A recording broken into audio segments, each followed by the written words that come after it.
Hey, what's up everybody? True Boxing here. Thank you for coming back to get hit with the truth. So today we are doing the What's Next on Joe Cordina, the former two-time super featherweight champion of the world at 130 pounds, following his first pro loss, an upset 7th round TKO to Anthony Cacace as they fought on the Ring of Fire Fury versus Usyk DAZN pay-per-view card that took place on May 18th. Now, before we get into that, if you could smash the like button, leave a comment, or subscribe to the channel, I really do appreciate any and all support that I can get as I continue to build my channel here. So, yeah, it was a pretty big upset, Cordina losing to Cacace. He went in there, and it seemed like he was taking control of the fight after 2 rounds, but in the 3rd round, the referee called a break, and Cordina stopped, put his guard down, and Cacace landed a punch that really rattled Joe Cordina, and he just didn't seem to be the same ever since. And Cacace took over the fight from there and ended up stopping him. Cordina made no excuses. He cited that it was tough to make weight and that he's going to be moving to 135 now. So that looks to be what he's doing. So now the big question is, what's next for Joe Cordina? Is he going to jump right back into the serious mix at 135, or is he going to take a tune-up bout? Let's run through the guys at 135 and see what could be possible. We start with the newly crowned IBF champion Vasily Lomachenko. Loma is focused on setting up a Tank Davis fight if Tank Davis beats Frank Martin. He did, however, have the Emmanuel Navarrete fight likely off the table now, since Navarrete lost the Barianchik. So I don't think we're going to be seeing that fight now. Other fights, you know, it's just up in the air for Loma right now. But would he fight Cordina coming off of a loss? I don't think so. I'm leaning towards the less likely. I'm going to say no. Then you got Tank Davis. Tank Davis, the reigning WBA champion. He's fighting Frank Martin in June. You know, right now, Tank Davis said he was interested in Loma afterwards, and Loma has expressed his interest back. So if Tank Davis wins, I think he's going to do his best to set that fight up. But if not, there's Isaac Cruz. There's other big options out there for Tank. I don't think he's going to want to fight a guy that's with a different promotion and is coming off of a loss. So I'm leaning towards the less likely that is a possibility. Then you got Shakur Stevenson, the reigning undefeated WBC champion. Stevenson is returning in early July to defend his title against Hardarunian.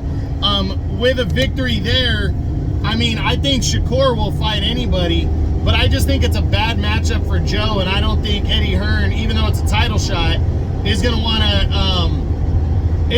to put Joe Cordina in there after a loss.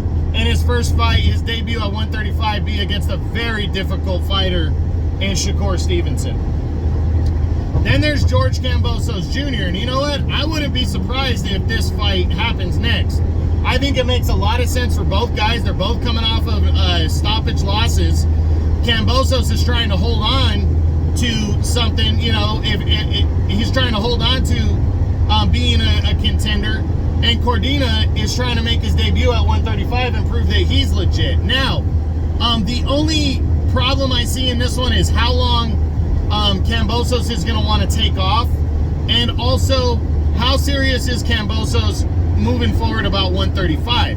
He's been defeated 3 times decisively now at 135. And there's a ton of talent up at 140. Is Kambosos even going to waste his time at 135 again?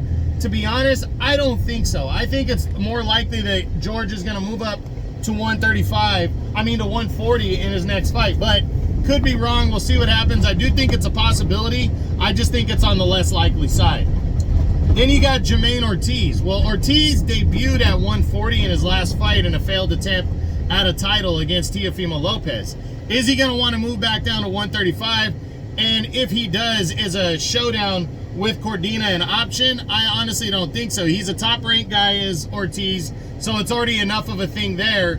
It's not a high-demand fight, and Ortiz does have a complicated style that I don't think Eddie Hearn's going to want to expose onto Cordina without a title fight or something significant being on the table. And I don't see this one as being a fight that makes sense for either fighter next. All right, well, especially for Cordina. Then you got Raymond Muratalla. Don't see that one. Muratalla is a serious contender at 135, and he's a top-ranked guy, so I don't see him and Cordina locking horns. Isaac Cruz is now a champion at 140, so I don't think that's an option. William Zepeda might, you know, he would be an option because he fights with Golden Boy and DAZN, but I don't think Eddie's going to want to throw him in against there. Zaur Abdullayev, you know, that's not a bad option right there.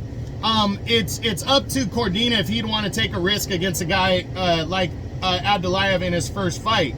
Then you got Frank Martin, who's fighting Tank Davis. He's also a PBC guy. I don't see that happening. Other guys, Dennis Berianchek's now the WBO champion. You know, I mean, it's not the worst plan or idea, but would he want to come up against a guy with his style, even though the title's on the line? I'm leaning towards the less likely. Edwin De Los Santos is not likely because he's a PBC guy. Then you got Angel Fierro. You know, not a bad option. He's highly rated by the WBO, but I'm leaning towards the less likely there. Maxie Hughes is not a bad option. He's a guy that fought, who did he fight? William Zepeda. He got beat in his last fight.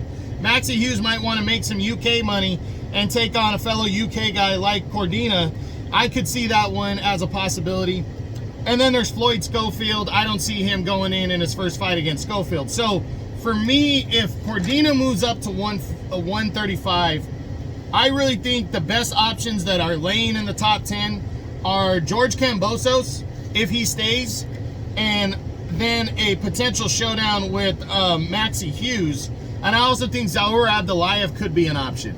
But it just depends on what he wants to do, what Eddie Hearn wants to sign him up for in his debut at 135. So we'll see what happens, but that's it. That's what I got. That's my what's next on the former two-time IBF super featherweight champion of the world at 130, Joe Cordina, following his first pro loss and TKO to Anthony Cacace, where he lost the IBF title. Hope you enjoyed the video. If you did, smash the like button, leave a comment, or subscribe to the channel. I appreciate any and all support. This is True Boxing. You've been hit with the truth.